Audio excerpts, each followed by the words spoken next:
All right, hey, this is Act 2 of the podcast. We're getting right back into it. If you missed Act 1, go back and listen to that thing. Otherwise, this isn't going to make any sense. Okay, see ya.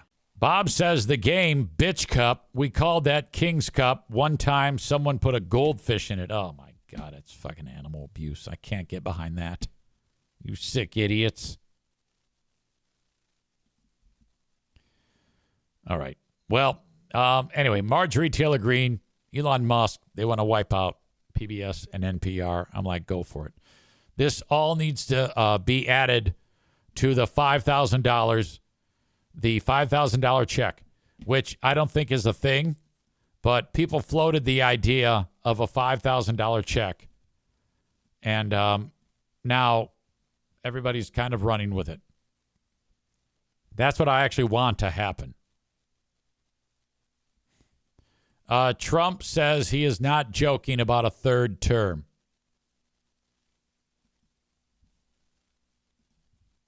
This is Trump talking about this exact thing just the other day. I don't want to talk about a third term now because no matter how you look at it, we got a long time to go. We have a long time. You know, we have almost 4 years to go. And that's a long time. But despite that, so many people are saying, you've got to run again. They love the job we're doing. Most importantly, they love the job we're doing. Okay. Now, my Republican brothers and sisters in this audience who voted for that maniac, they love him. They love that guy. They agree with that. He's done an outstanding job, and they do want him back. Now, I also want him back for a third term. I actually support that. Like, if someone said to me, Easy, who do you want in the office? Trump or anybody but Trump? At this point in time, I would say I absolutely want Trump because I have gotten so much mileage out of watching him lay waste to this country and destroy everyone's lives. It has been magnificent content creation, and I am here for it. Tyler said, if Trump gives me $5,000, he can have as many terms as he wants. Agreed. I want him for content, and if I do get the $5,000, I will absolutely announce that I will fillet the president. If I get that 5 G's, I'm all about it.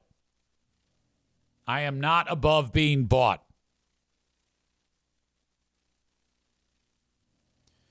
Numerous comments about the sorority event, a Mr. Pop Pop event, the Mr. Pop Pop sorority bash. Easy mentioned Mr. Pop Pop was dropping by there. By the way, this is the shirt that I have on today. My Mr. Pop Pop t-shirt. Thank you, Amy. Tyler writes, I forgot about your teaching gig coming up in the fall. Professor Pop Pop coming soon. Republicans are saying that Trump is just joking.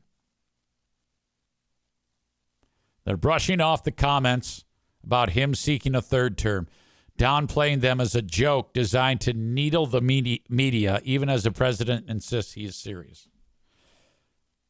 Yeah, I could see that. He is, let's not forget, he has some type of acting chops. He knows what he's doing. He knows how to manipulate people. And frankly, he likes fucking with people. Donald Trump and your old pal EZ are not that different. I would be a much better president, but I didn't win the office. He's teased the idea of the 2028 bid for years. Remember during the campaign, he said, after I win, you won't have to vote anymore. The thing is, of all the people that voted for him, which is more than half of the voters, they would love that. They would absolutely welcome that.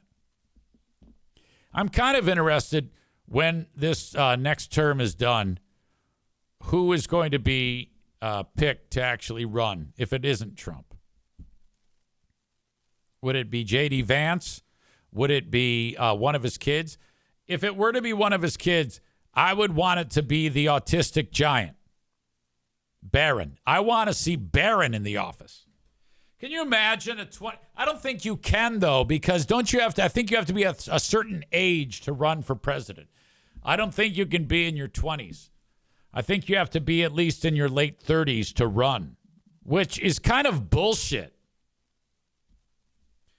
Because if you are allowed to run as old as you want to be, you should be able to run at whatever age you are. I think that's discriminatory to me. 35 years old, according to these people that know more about this than I do. Molly and David. I think that he should be able to run. I would be interested in seeing how that would work. I'm kind of now starting to get to a point where, especially with this current presidency, this absolute fucking disaster, how much more fucked up it could possibly be with another psychopath in there. And Barron Trump, he might not be a psychopath. I don't know. He might be great. We won't know until he gets in there. All right.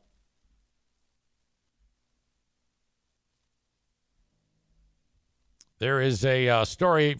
The New York Yankees baseball team has been hitting a ton of home runs.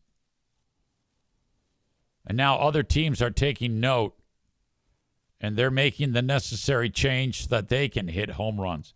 Some dude from Cincinnati last night had like 2 home runs and like 10 RBIs. A fantastic game. The first weekend of the season, the Yankees have hit like more home runs than anybody else in the history of the game. And a lot of people are saying that the baseball bats that they are using are causing that to happen. So much so that now other teams, like guy from Cincinnati Reds, they are getting the bats and they are starting to smash the ball. It's giving them an advantage. The Yankees went ahead and they hired a guy who knows a thing or two about engineering to make this thing known as a torpedo bat.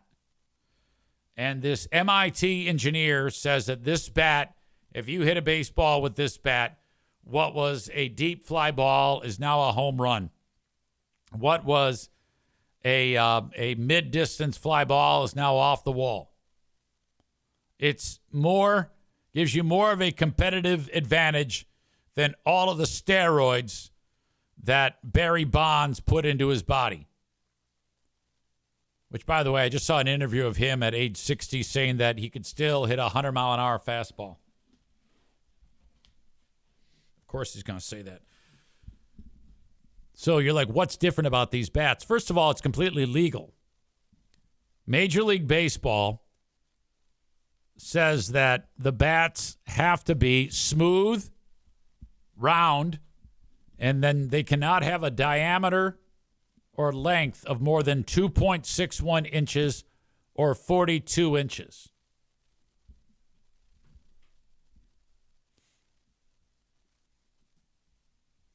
This is what the bat looks like. This is what's making it different.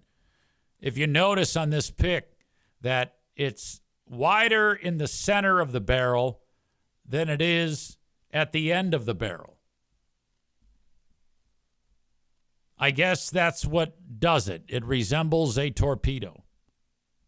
There's another good look at it. This guy's name is Jazz Chisholm. That's ripe for a word scramble to be Kaz Jism.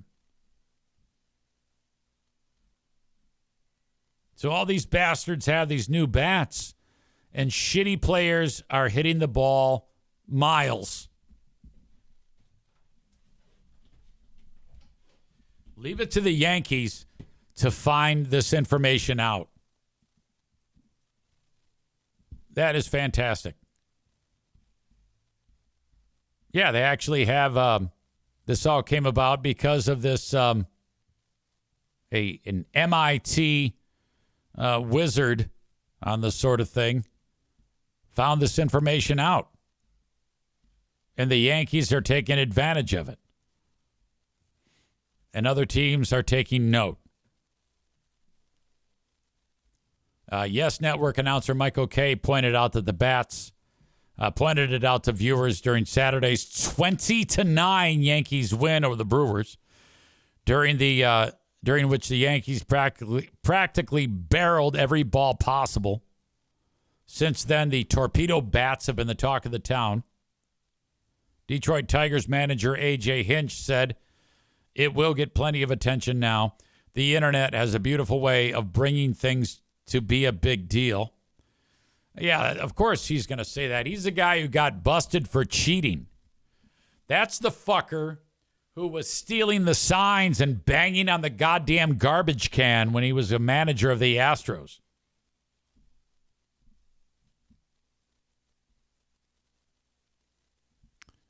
So I fully expect this to be banned over time. All right. More sports. This is some hockey. I don't even know what the fucking organization is, but the teams are lined up next to each other. And this is what happens. This is fantastic. A fight breaks out as they're in the tunnel. Fuck them up! Holy fuck! This is some minor league team.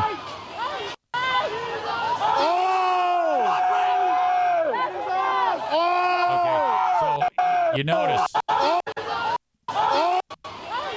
a big fella with the helmet hits guy without helmet right there, and then that guy's done.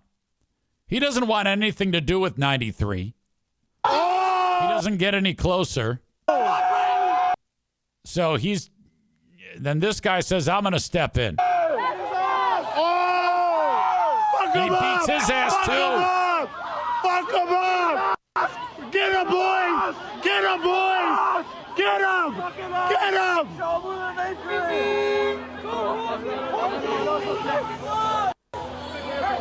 All right, now how can this not be the most popular sport in the world today? That is great.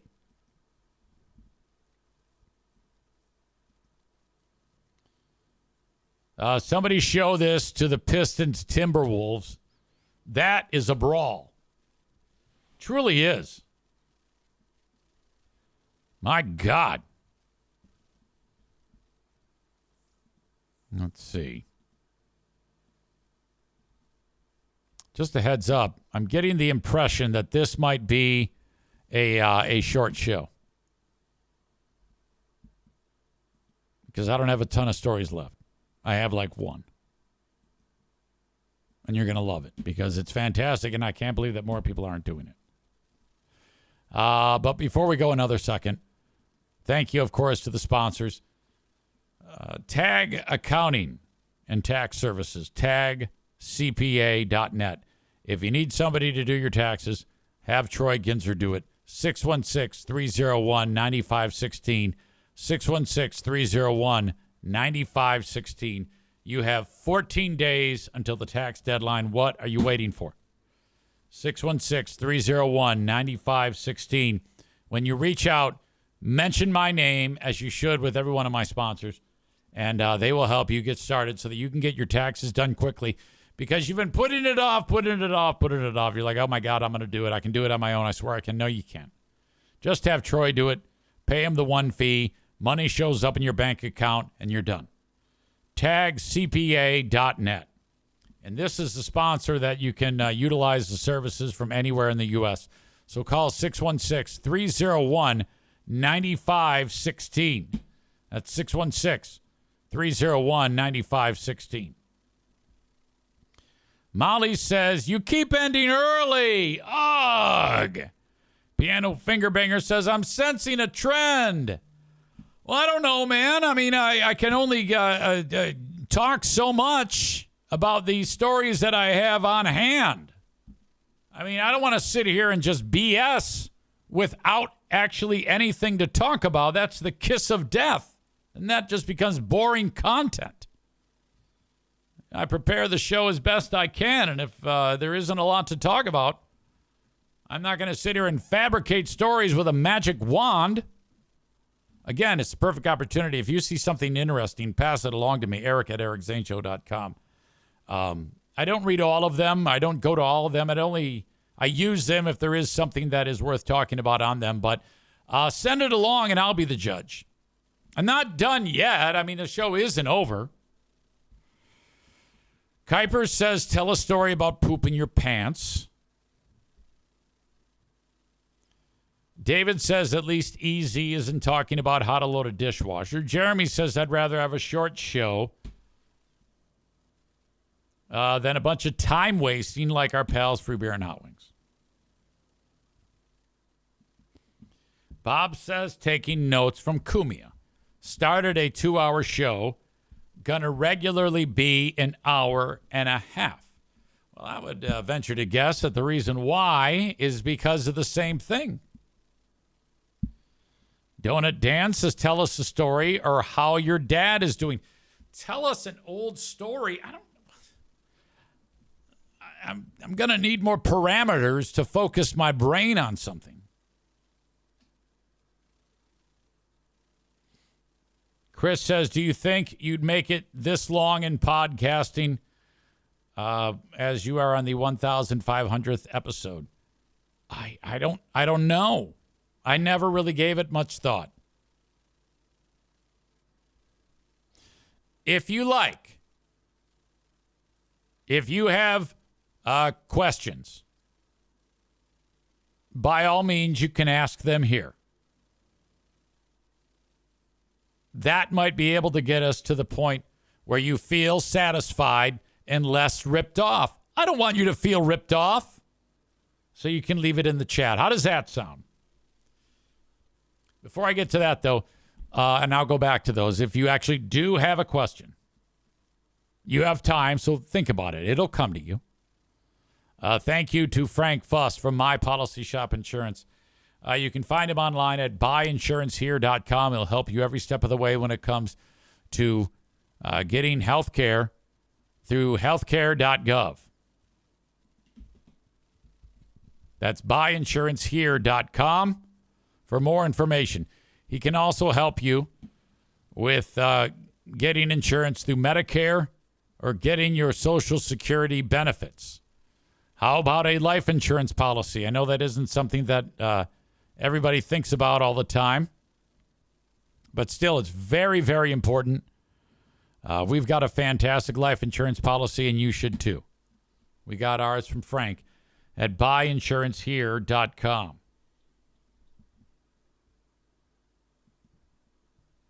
I don't know why more teams don't do this, and maybe they will now. But a college football program, smaller school, Coastal Carolina, but they are I guess it's known as an FBS school. That would be the top tier of college football. I think. I don't know. Anyway, they get about 21,000 fans a game. And this next year, they have come up with this. When you go to the game, all concessions are free. I'll just tell you right now, beer is excluded. But you can go there, and the shit is free. Each person can get up to 4 items per concession stand visit. So you could say, I want the hot dogs, I want the nacho, I want a popcorn, and a large Coke. And then they hand it to you, and you walk away. And then you can go back, and you can do it like repeatedly. There is no limit on how many visits that fans can make to the concession stands. But they must scan an app each time. So, I don't know, maybe that is they're somehow giving away their identity or something like that. I wouldn't give a fuck. I would absolutely scan that app each time. This is fantastic. Especially if you're like at Van Andel Arena, where we do $2 beers, $2 dogs. We should do $2 beers or one. In fact, free beer. Make it free beer. It's $2 free beer. All concessions free. Now, how would you do that? First of all, you could expect that every game is going to sell out. So if somebody who has a big brain and can do the math, if you're averaging 4,000 attendance for all the other games, they're all going to be sold out now. I think that if you tried one full year, 36 home games at Van Andel Arena of free concessions for everybody. Now, the arena actually gets the money for the concessions. Sometimes there's split deals where the team might get some too. But the team should pay the arena for all of the concessions. They should cover the cost for all of it, every bit of it. And they should actually do an incentive that if the game is sold out by 24 hours before, everything's free. And I promise you they'd sell it out. People love that. Oh, my God, that's a great idea.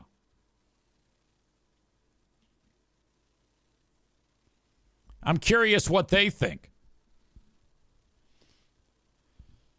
I think it's great. Let's see. The Chanticleers, that's the name of the team. Athletic department is no stranger to unique promotions to encourage fan support. In the fall, they offered season ticket holders for the men's or women's basketball team a full refund if the teams won at least 35 games combined. They won 33, so they didn't get it. I like that. If you went ahead and had a sponsor support the, like, let's say part of your sponsorship was you pay a certain amount of money, like Ford Motor just signed on with the Lions. You'd expect them to. They own the goddamn team. If they, if they or any other company, a free concessions brought to you by so-and-so's tire shop, they pay the freight for it. That's fucking great. I hope that ushers in a new era. Free concessions for a sellout is actually a great promotion. Run it on a Wednesday in the middle of the season. People would love it.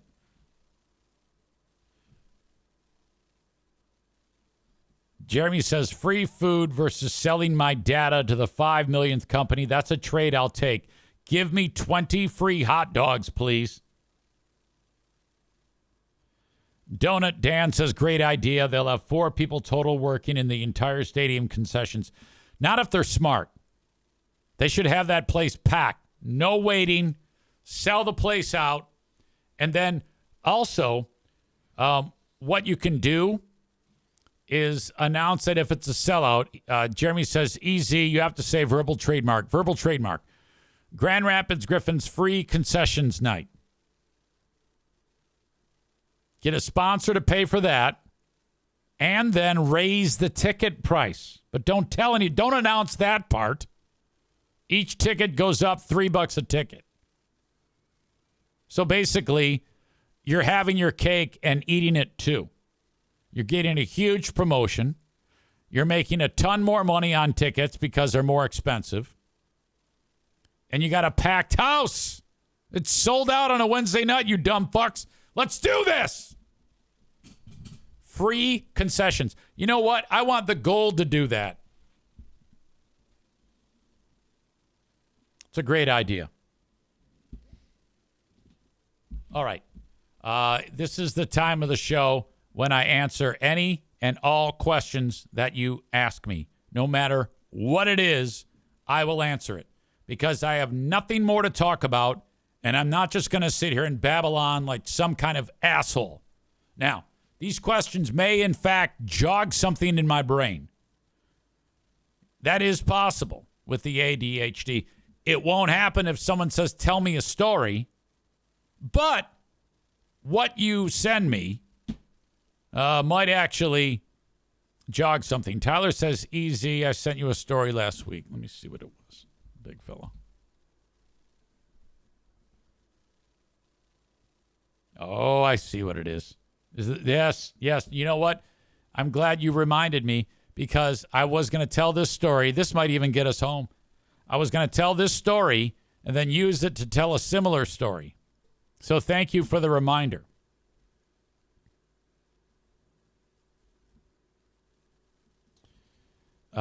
Pastor Marvin Sapp, who I've heard of that name. Isn't he from Grand Rapids? Marvin Sapp? I thought he was. I don't know. Anyway, Pastor Marvin Sapp announced to the congregation, everyone, no one can leave this ceremony, this sermon, this service, if you will, until you all pay $20.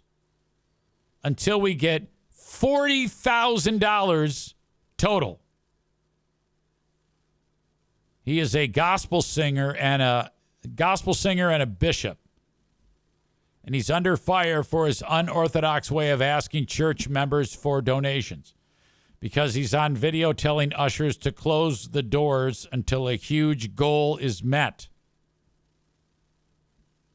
Resurfaced video from Marvin's sermon at the Pentecostal Assemblies of the World annual summer convention is going viral, and folks are taking issue with his fundraising style. Pluto T. I'm not sure. I don't have that video in front of me, but I kind of want to see it.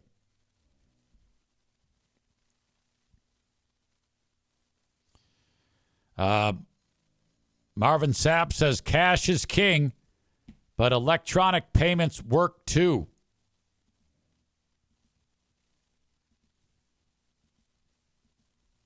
Boy, this is something. He tells the thousands of folks watching the live stream to pony up $20 as well. In the clip, the gospel music legend turned preacher tells the ushers to do just that, lock the place up.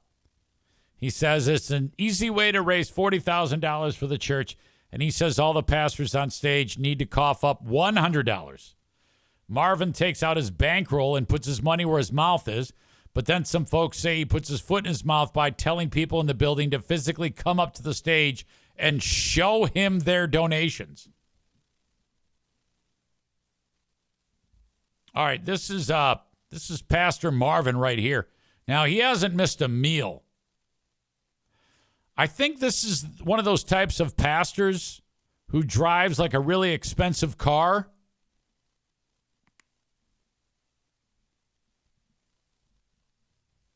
There's been some public outcry about it. My directive was not about control. It was about creating a safe, focused, and reverent environment for those choosing to give and for those handling the resources. We reached out to Marvin. So far, no word back. Well, I mean, I don't know. I've heard of some ridiculous things by some of those pastors. There was a pal of mine that used to work at Van Andel Arena. Doesn't work there anymore.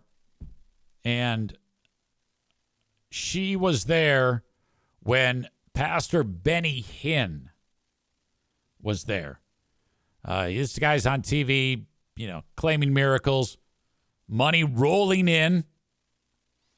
And before the doors open for the sold-out venue, some folks from Benny Hinn's Ministries said to this person, who then told me this story, so I guess I'm getting it secondhand, but I have no reason to doubt that it happened, said there's going to be 20 to 30 people, sometimes more, whose lives will be ruined. Now, this is from the people that are with Hinn saying that. And she's like, what? She goes, yes. They are going to give us their life savings. We are going to convince dozens of people to give us every penny that they have. And she's like, what? And then the powers that be at Van Andel decided that no more. We cannot have this type of shit here ever again. This is fucked up. Like people crying in the aisles because they gave all their fucking money away. God damn. When our family visited Tennessee, we headed down there. It was Eric, Diana, Jacqueline, Madison, and what do you call it? Ernie at the time. Side note, Nick says, I was there. I worked that Benny Hinn show. Literally garbage cans full of cash. That's right. You had to have been there. So you can back me up on that. Holy fuck. We were still attending Catholic church, Catholic mass. We found this Catholic church. I've told this story before. It's fantastic. It was about 104 degrees outside that day. And then we go inside of the sanctuary, and it's about 112. What the fuck is going on here? And I'll cut right to the point that it was fantastic because this priest was a big guy, and he's wearing a heavy wool vestments. He's dying in front of us. He's so hot. And it comes time to do the homily or the sermon. And that's something where you would stand up in front and tell a story or an anecdote that has to do with the first, second readings in the gospel. And he doesn't stand up, though. And he's, got the wireless mic. And he goes, I'm not standing to do the homily. In fact, I'm not doing a homily. I'm just here to tell you that the air conditioner's broke and you ain't leaving until we got the money to fix it. Now, if you dig into your pockets and you give me 5 or 10, I don't want it. You keep your money. I want hundreds, 500s, and thousands. It's going to cost $8,000 to repair the AC and get a new one. And I don't want your money if you're going to give me 5 or 10. And holy fuck, I'm like digging into my pockets, getting all my fucking money in. And I'm looking at it. I mean, Ernie and Jack, get your fucking money out. Get it out. We got to help this son of a bitch. Fuck. And, we added up all the cash. We gave, I don't remember what the fuck we gave. And he, takes a separate collection just for the AC. And then that was it, there was no more to it than that. God damn. Question. How is Jeffrey? Jeffrey's fantastic. That's the guy who has my kidney. He gets regular checkups, and he's in fantastic shape. When was the last time you threw a punch? Probably the time. Well, you mean a real, in a fight out of anger? I don't know. I hit Jim in the shoulder the other day, not because I was angry. Probably the 5-second or 15-second fight with Joe. Man Bun Chris, what's your Starbucks order if you can't get coffee? The largest Pike's Place black that they have. Any updates with the family member that might be problematic at Madison's wedding? Negative. Donut Dan, are you still at Bosco's Pub? I could be if they asked me to work.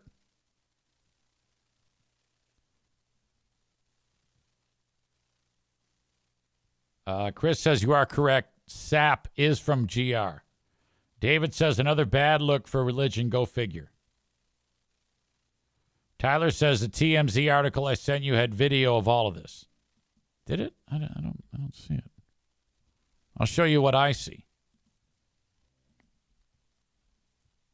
There he is in his fur coat. No hyperlinks.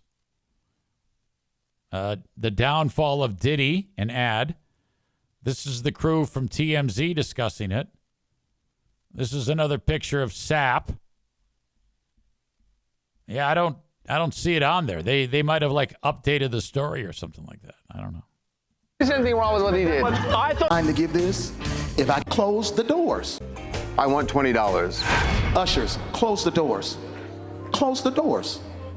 Close the doors. Oh my God. And he said, there's 1,000 of you here. If I get 1,000 online to give this, if I get 1,000 in the sanctuary to give this, that's $40,000 tonight. But wait a minute. He's basically saying nobody can leave. That's like kidnapping. Yeah, that's horribly corrupt. And things like that should be investigated.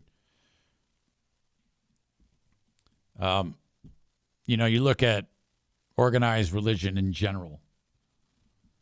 And, it's one thing if, like in the Catholic Church, the religious leaders, like the churches and the pastors, they would have a place to live, but priests take an oath of poverty. But even that, I look at how much money that the Vatican has, and I sometimes get the impression that they're like sitting on a pile of gold like the fucking dragon in Lord of the Rings. I think that there's a lot of money that could be put to good use if they truly were interested in feeding the hungry and clothing the poor and whatnot. Like if let's say they took in $1 billion, let's say they took in $10 billion, and they spent all but $1, and everything that they spent it on was about making sure that the priests were taken care of and the lights were kept on the parish, and then doing all the things in a charitable way like I was talking about. It shouldn't be that they get $5 billion and spend $100 million. It should, and then the coffers get bigger and bigger and bigger. You know what I mean? To me, that doesn't make sense. No one should actually be making a lot of money in the name of God. No one should be living a wealthy, extravagant lifestyle in the name of God or any religious organization. Doesn't matter if it's Jesus, Allah, or whatever the fuck. Maureen says we had a Catholic priest here in Owasso that embezzled a bunch of money and blew it at the casino. He's in prison now. Oh, shit. Yeah, man, fuck priests. They can do a lot of damage. Chris says, I think he's the one that said the Lord wanted him to have a Bentley a few years ago. Yeah, I don't know. I do remember that, but I don't know if that was the guy. Any updates on the neighbor's cat? Oh, that would be Rocky. Rocky is a killing machine. In fact, he's killing a lot of the birds that Pooh Bear and I attract with, the bird feeders.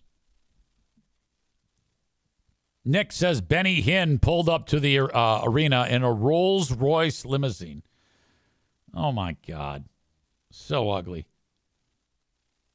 Chris says, on Z93, how many shitty local bands sent you tapes to try and get played on the radio? Well, we actually had we encouraged that. We would take all of the material that was sent in, and we produced a record, like an actual record and tape called Hometown Heroes of just shitty local bands. And it sold like fucking crazy. We made so much fucking money on that. We got all of the local artists to send their material, and we pressed a double album and double cassette. Like actual records. Printed them off, 5,000 of them, and sold them for like $25 a pop. And you know what the artists got? Nothing. They got the fame of being on the Hometown Heroes. They made no money. So we got all of the money, and then on the album cover it said like, Steve's Tire Shop, Larry's Shoes, so-and-so Tax Emporium and Vacuum Repair. We sold sponsorships all over the fucking thing. We made a ton of money off of that. It was great. Nick says on the Benny Hinn show, it was a zombie apocalypse of sick people lined up outside. Dan says, so you treated that release just like the regular music industry. Exactly. Piano Finger Banger says, Easy, can we please get your thoughts on the most criminally underrated 80s rock band? I say Toto. Yeah, I haven't listened to enough of their material to know. I know that their guitarist, I think his name is it Steve Lukather? Am I saying that right? He's people rave about that guy. I think that's the dude. Or is that the guy from Kansas? I think it's Toto. Lukather. Is it Steve Lukather? Yeah, Steve Lukather. The best 80s band that is incredibly underrated is, in my opinion, Cinderella. Great band. And also Great White. Fantastic fucking band. Had they not murdered everybody at that nightclub, they would have gone down in history as one of the greatest of all time. Now the lead singer, Jack Russell, is dead. So it's all over. Hair bands are fantastic, man. I love hair bands. Best Faygo, cream soda. Without a doubt. Not even close. Root beer, very, very good too. Also a cream soda. Not everybody knows that. Let's see. Okay, so let's do this. Next time we run out of shit to talk about, we can do Q&A, which might lead to something we don't know what. It's almost like spinning a roulette wheel. But that's where I'm going to leave it. Thank you for the suggestion to get us closer to, I like this show to be 2 hours. I really do. But if I ever have no stories, I don't know what to tell you. But I think this kind of went as good as it possibly could, considering the fact. Thank you for helping me along. How is your cousin that you fingered in the tent? Not my cousin. That was not my cousin, nor did my fingers go inside of my cousin. It was a friend of the family named Terry, who I was probably 14 or 13, and she was 17 or 18. And she had already had a baby at that point. And, next thing I know, she was kissing me. It was fantastic. I was with my stepsister, Sue, who was related to Terry. They're cousins. And I was hanging out with Sue by the fire over the summer. And I said, did I ever tell you that there was a big smooch fest in the tent with your cousin? And she goes, what? And I go, yeah. And then so Sue reached out to her while I was telling that story. And she wrote, hey, I'm with, I don't know if you remember my stepbrother, Eric, but he's telling me that you and him made out back in the day. She's an old lady now. Well, she's not that much old. She's about Diana's age. I can't say that Diana's an old lady, but to me, anyone who's a handful of years older than me is an old lady. Like Diana, she's 58. All right, so I know I'm talking out of both sides of my mouth. Diana's 58, and I'm 54, so she's kind of like an old buzzard. Well, so was Terry. Now, so, Diana would have a smooch fest with me, and so would Terry, these old women.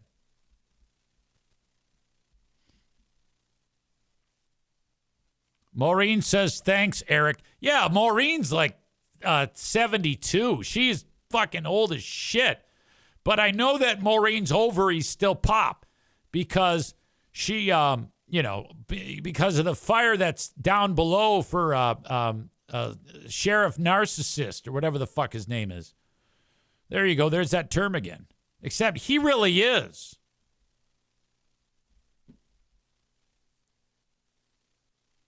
Piano Fingerbanger says, damn, Pooh Bear is a cougar. Chris in Buffalo says, hashtag wet for Swanson.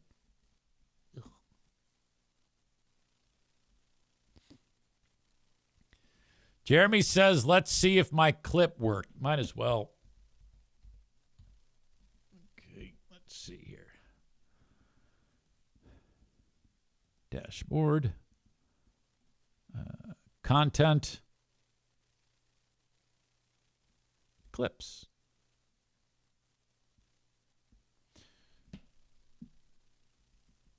All right, this first one is from Jeremy. It says, Darla doing Darla things.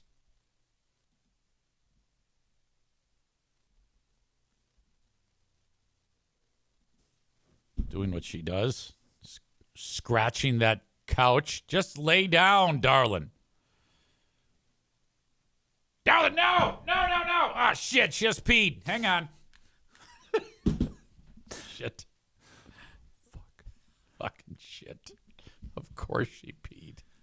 God damn it. I gotta see it all again. Doing what she does. Scratching that couch. Just lay down, darling.